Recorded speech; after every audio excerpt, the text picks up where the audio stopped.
guys? Tim Odell here, Vice Unlimited. Part 4 of this build series. You saw in the last video, built one of the uprights for the rear. Kind of screwed up, learned my operations on that part, and I ended up making 2 more new ones. So got those made, and I need to assemble those, get those assembled, and so I think in this video we're just going to kind of show you the finished uprights all assembled. I made spacers and retainer rings and different things to hold the bearings in there, and kind of preload the bearings, and some of the thought that kind of went into that. And then the next video, probably start working on the center diff, the little where the rear sprocket is, kind of a, if you want to call it a spool for the rear, it'll be the sprocket, brake rotor, all that stuff. So that's kind of what we're going to do in this video. Hope you guys are enjoying this, and don't forget to subscribe, guys.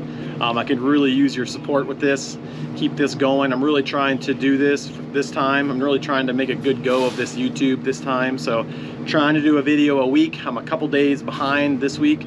Your subscription would definitely help with the growing of this channel. All right, guys.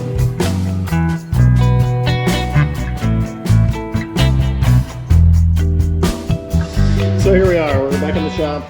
Easton's got a popsicle, a little slacker. Yeah. Yeah, all right. So here we go.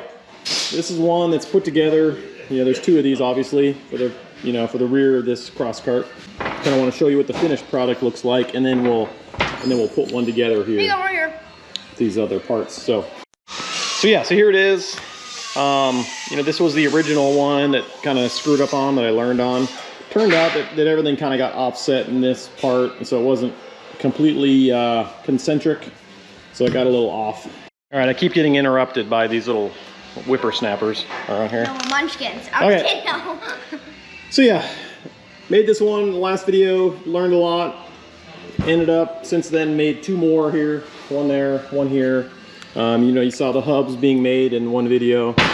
So here you go. This one's assembled. Pretty much, you know, it's not fully assembled. We got a few missing bolts, but you know, that's what it looks like from the outside. It spins. Yeah. Here we are from the other side. So, like we had talked about in previous videos here or episodes, how narrow that is. It's like very narrow. Easton, where's the tape measure? All right, let's see how narrow this thing really is. We are right at 4 inches. Pretty cool. That's about half of the amount if you were going to be running, you know, if you would have ran like a unit bearing and a stub axle, it's about half as much as what that would have been. So you can see the CB way inside there. I've got the, you know, I got the balls out of it right now, but that goes down inside there. And then, you know, the axle, like we had talked about before, the axle goes inside of all that. So pretty sweet. So let's set this to the side here. Oh, it weighs about 30 pounds. Weighs about 30 pounds. So, you know, that's including the hub, the bearings, the upright, the whole sheet match. So I think that's pretty good.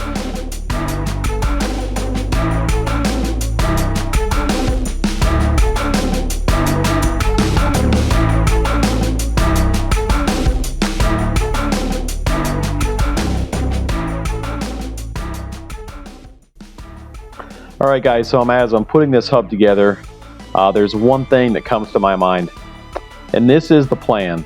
At the right time, he will bring everything together under the authority of Christ, everything in heaven and on earth. Ephesians 1, 8 through 10.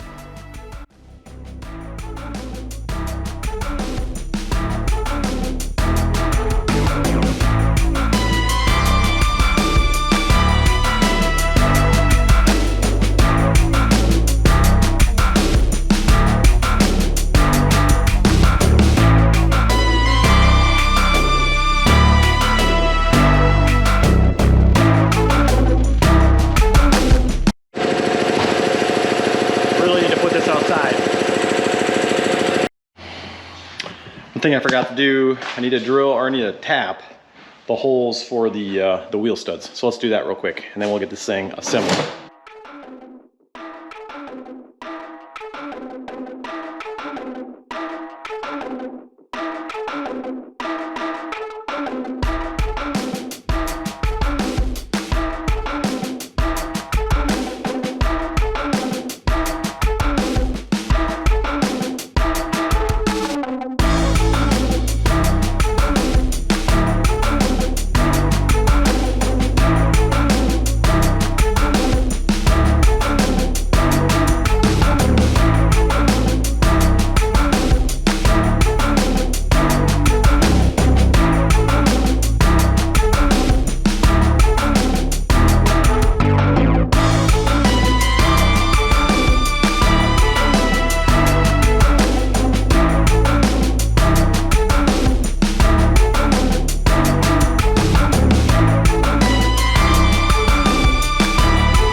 tech tip. Have you ever had a problem tapping a hole crooked? Here you go. Spring-loaded center. Get your spindle lined up with your hole. Get your tap up in there. Preload. You can preload the tap. It'll hold it there. Keep you centered. Tap the hole. Good to go. All right, so let's explain here what we got. Got the upright billet piece. Got the hub that we just tapped the holes in for the studs. So these are some of the parts we made since the last video. Got the outer retainer, bearing retainer. We got an inner bearing retainer. We have the inner spacer, goes between the bearings, and an outer spacer. So made those since we talked last. So, and then we got our two big bearings here. And then we got hardware, sorted hardware to put everything together. So let's set the camera back up on the stand here. And you saw me drill. These for some reason these threads are a little tight, so I kind of cleaned them up a little bit. So but now they feel really smooth and nice. So all right, let's put the camera back on the stand, and we will get this thing assembled.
Got the first bearing in, got the hub pressed in. Everything is a nice, tight slip fit.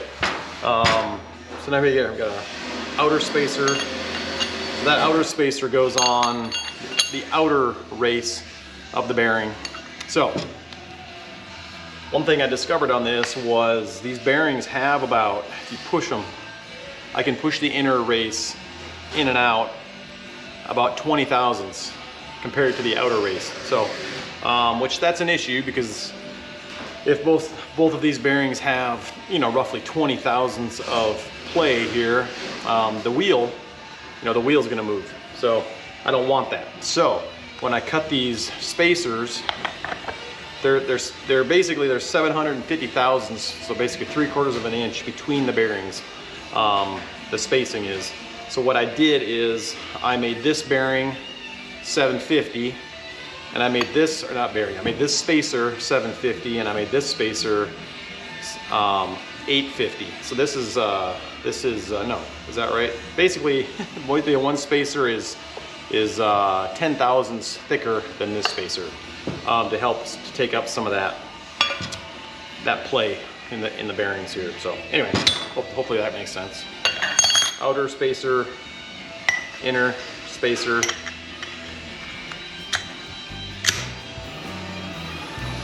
Outer bearing,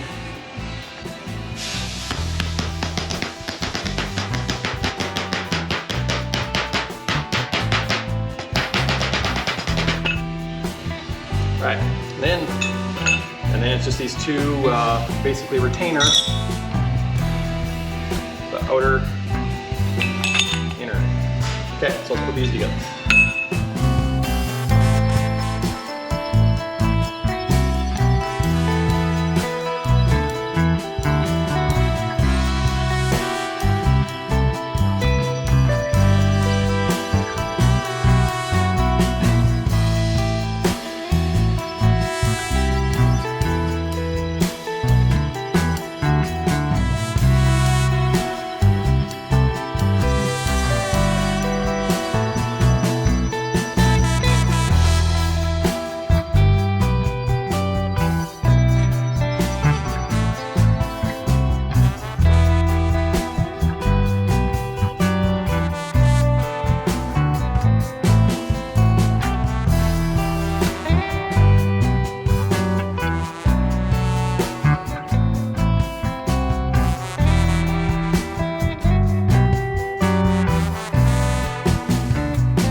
So there you have it. That's as simple as it is. See, isn't that easy? So all assembled here. It is smooth as butter. So there's a little bit of resistance, and I think it's just how big these bearings are. You know, and they got the dust shields built into them and stuff. So there's a little bit of resistance from that, but man, it's buttery smooth. You can see how tight it is to the upright there, but it's got clearance, got the studs there, got these 3/8 bolts that go all the way through the wheel adapter hub through the CV into the retainer ring. So it's all clamped, you know, together. And then we've got this outer retainer ring that holds the outer race. And like I said before, we got the two spacers. The one spacer being 10 thousandths thicker than the other to take up, you know, get rid of some of that play in the bearings. But it feels pretty good. I don't feel any play in it right now. It's kind of hard to, you know, I think once I get this thing all bolted up with a wheel on here, I'll be able to wiggle the wheel and really see what play there is, if there's any. If there is play in here, I could actually add a little more to a spacer, or possibly take away a little bit from a spacer to try to alleviate any other, basically preload the bearings so there's no play. But right now I think they're good. I think I'm gonna get this other one finished up here. I got excited the other night, but I need to tap these holes for the wheel studs. So this pattern is a 4-on 137 millimeter, so it's like a Can-Am bolt pattern. So I'm gonna do either some Can-Am wheels. I have some Polaris Polaris wheels over here, but they're a 5-lug. So I might actually adapt these to work. I might machine the top of this off and make like a plate with that 4-lug pattern and just run those wheels. So these, I have to say, they're pretty sweet. It's a cool part. So not only do they look sweet, but they're pretty cool. They check a lot of boxes as far as working, you know, as far as alleviating angle, you know, it's pretty cool. So, if you can tell, I'm kind of excited about them. So you can see the CV way inside there. Look at that, it's way down inside. So normally the CV would be like way out here, you know, but look at it, they're down the side. So axle, yeah, there you go, axle there. So still get pretty good, lots of angle. So look at that, pretty cool. Oh. And then I also have built-in up in there, so there's enough room for plunge. So pretty cool. So next, I'm just gonna get some parts set up on the table. Like I said, we need to make the center diff, the spool. So that's gonna hold a brake rotor, a sprocket, and 2 big bearings as well, and then the CVs, of course. So that's the next step in this project, is to make that. So let me lay these parts on the table, and we can talk about that, and then next video, we'll start making that spool. All right, so here we go. So this is what we got to do in the rear. 2 more big bearings here. I know we've talked about this already in the previous video, but 2 big bearings. Sorry, 2 more CVs. There's a brake rotor. I'm excited to use an actual real brake rotor, something that's got fins and some thickness. So brake rotor back here. Instead of trying to fit a rotor out at the wheel, packaging. It's a little bit of a packaging issue trying to do that. So brake rotor here, so it'll be on one side. And then sprocket, you know, on the other side. So need to get a sprocket. I think that sprocket's too small. So that's what we gotta do. So we gotta make some kind of way to hold the bearings, a hub to hold the sprocket, and to hold the like a brake hat on the other side, and a way to mount all of that in a chassis. So that's the next. Those are the next parts to build. It should be a pretty cool part as well. It's very similar to the hubs, where the CV will be up inside the bearing, like that. I think I'm just gonna go ahead and make my own sprocket in the mill, might as well. That way I can calculate, I can do whatever tooth count that I want, whatever diameter that I want. So yeah, that's what I'm gonna do next. So so stay tuned for that. I think that's gonna pretty much wrap this video up. I think this might be a little bit of a shorter video, but I just wanted to get these other parts, you know, knocked out and assembled, so you guys could kind of somewhat skip to the end. Stay tuned for the next one.